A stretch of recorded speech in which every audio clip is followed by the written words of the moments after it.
Assalamualaikum dan salam sejahtera. Okey, bagi video untuk topik satu, dia adalah lebih kepada pengenalan untuk kenapa kita mempelajari bagi subjek statistik untuk ekonomi dan perniagaan. Okey, jadi telah pun kita kupas, kita highlightkan nota-nota yang penting di dalam nota bertulis ya, di dalam modul.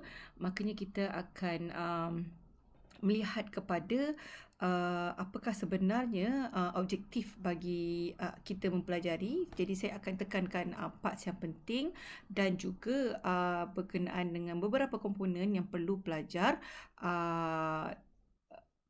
faham dengan teliti lah. Okay, untuk topik satu. Okay, bagi objektif pembelajaran, kita akan perlu untuk memahami konsep asas statistik, okay, mengetahui kegunaan, mempelajari jenis pemboleh ubah data dan skala pengukuran. Jadi, bagi video untuk topik satu ini, okay, saya tidak akan menekankan kepada konsep asas dan kegunaan kerana ianya telah pun diulas di dalam nota bertulis modul. Maka kita akan terus kepada jenis pemboleh ubah data dan juga skala pengukuran. Okey. Di mana bagi data, jenis data dan juga skala pengukuran adalah komponen yang penting ya untuk topik satu, di mana dia akan menjadi asaslah bagi peringkat seterusnya dalam kursus statistik untuk ekonomi dan perniagaan. Okey, kita lihat di sini. Saya akan terus kepada slide yang mengandungi jenis-jenis pemboleh ubah. Okey, so pemboleh ubah kita ada dua, kategori dan juga nombor. Okey, kategori adalah sesuatu yang mana kita kita ungkapkan ya mengikut jenis-jenis lah yang mana dia lebih kepada kualitatif. Okey, kualitatif lah. Okey, berkenaan dengan nombor pula dia lebih kepada kuantitatif, tetapi iaitu kuantiti ataupun nombor. Sebab itu kita lihat kat sini kategori dan nombor. So apa yang kita boleh ataupun saya jelaskan adalah kategori ini adalah kualitatif, nombor adalah kuantitatif. Okey. Bagi kuantitatif ini kita ada diskrit dan selanjar. Diskrit dan selanjar perbezaannya adalah dari segi pengiraan bentuk nombor tersebut, di mana satunya boleh diukur dan satu lagi itu adalah diukur juga tetapi dia adalah dalam satu selang. Dia bukannya satu nombor yang fix ataupun tetap lah. So itu adalah di antara diskrit dan selanjar. Okey. Kita akan lihat bagi pemboleh ubah yang saya katakan tadi, iaitu kualitatif ataupun kita katakan sebagai berbentuk kategori. Okey, so kategori ni seperti yang kita katakan kualitatif, so dia bukan melibatkan penomboran ataupun numerical. Jadi dia boleh jadi dalam bentuk kategori, contohnya seperti jantina ataupun status perkahwinan. Okey, itu adalah dimasukkan dalam jenis pemboleh ubah kualitatif. Okey. Dan seterusnya adalah pemboleh ubah kuantitatif. Namanya sendiri pun kuantitatif kan. Jadi ianya lebih kepada pemboleh ubah yang berbentuk numerical ataupun nombor. Contohnya jumlah pendapatan bulanan, bilangan kereta ataupun baki. Semuanya melibatkan nombor kan.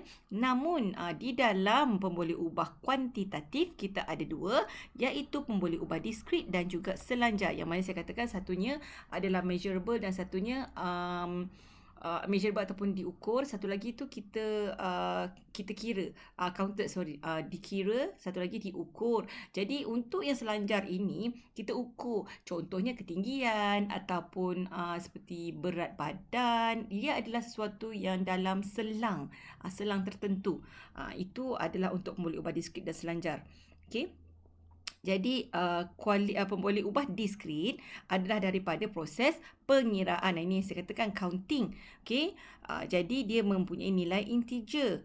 Okey, untuk pemboleh ubah diskrit. Okey, pemboleh ubah selanjar adalah sesuatu yang kita ambil daripada proses mengukur, measuring proses. Contoh macam saya katakan tadilah, tinggi bangunan ke, okay, ataupun lagi satu kita ukur masa pun boleh, ukur masa untuk macam kata untuk buat ulang kaji, ataupun di sini contoh yang diberikan dalam slide masa penerbangan. So itu contoh-contohnya. Lain-lain tu kita boleh definekan sendiri mengikut dia punya definisi pemboleh ubah selanjar dan diskrit. Andai kata pemboleh ubah itu termasuk dalam kategori diskrit, kita kena pastikanlah dia itu boleh boleh dikira. Kalau dia termasuk dalam pemboleh ubah selanjar, maksudnya komponen ataupun kriteria yang kita kena ambil kira adalah pemboleh ubah tersebut adalah terhasil daripada proses pengukuran.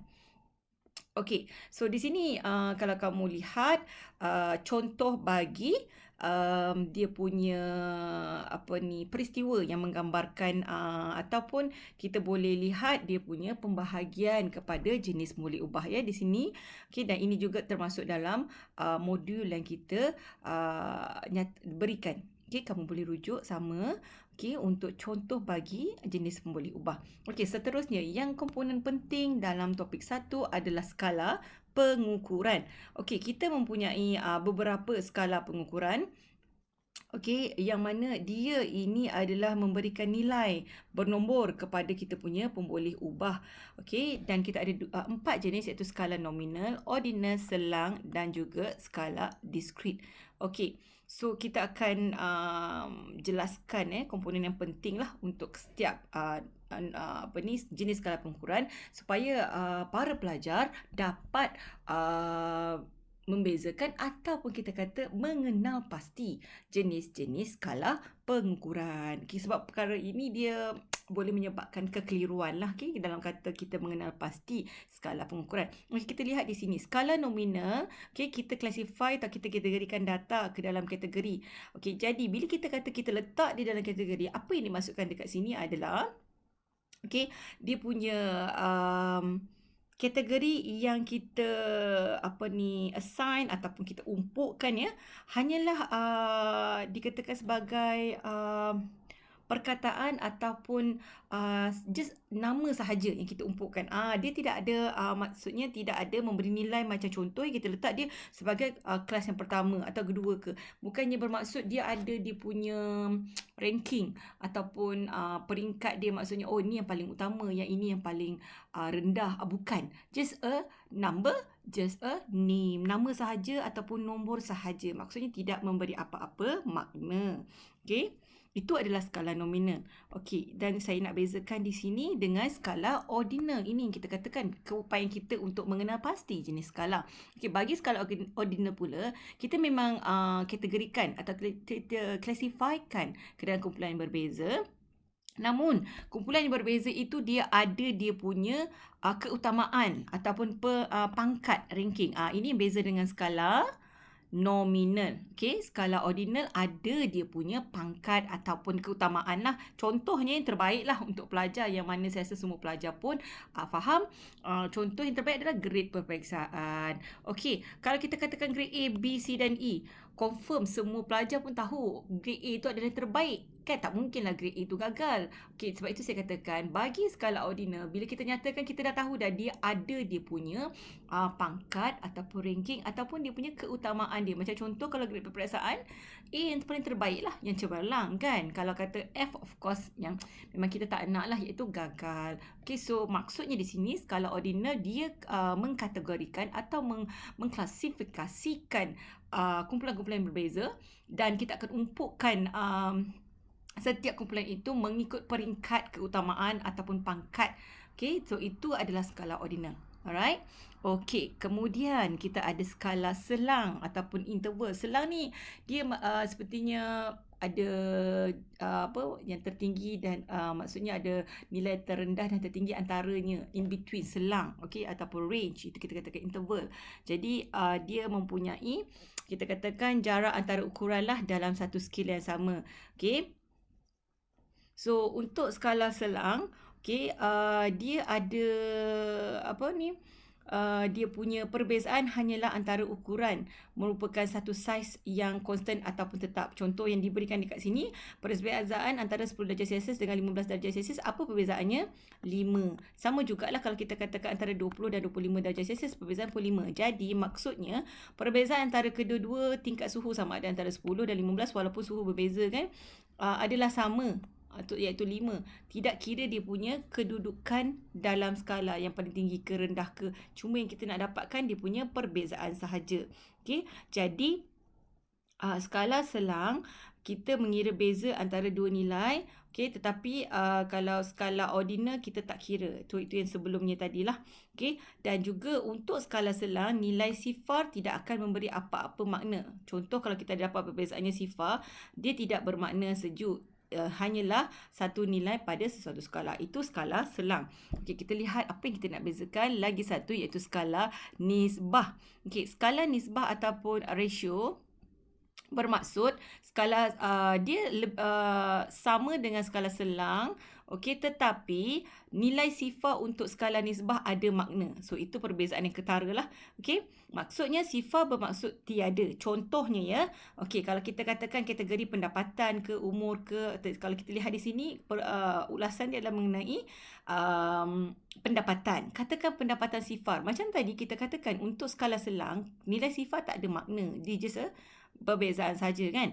Tetapi untuk skala nisbah, pendapatan sifar ini bermaksud tak ada pendapatan. So dia ada maksudnya tersendiri. Okey. Dan contoh lain juga kalau kata kita ambil pendapatan ada nombor lah RM5,000 dan pendapatan ideal RM10,000. Jadi kita katakan ataupun kita tengok dia punya perbezaan kan. Ideal tu double lah ataupun 2 kali ganda pendapatan Ahmad sebanyak RM10,000 kan. Itu kita katakan macam sama dengan skala selang. Okey. Tapi perbezaannya untuk nilai sifar bagi skala nisbah ada makna. Samalah juga dengan skala nominal dan ordinal. Okey. So itu sahaja yang ingin saya jelaskan ataupun memberi penjelasan mengenai dua kriteria penting dalam topik 1, iaitu okey, yang pertama tadi jenis-jenis data, jenis-jenis pemboleh ubah. Okey, itu di sini jenis-jenis pemboleh ubah. Dan yang kedua yang kita bincangkan tadi adalah mengenai skala pengukuran. Okey, so itu sahaja untuk kita punya perbincangan.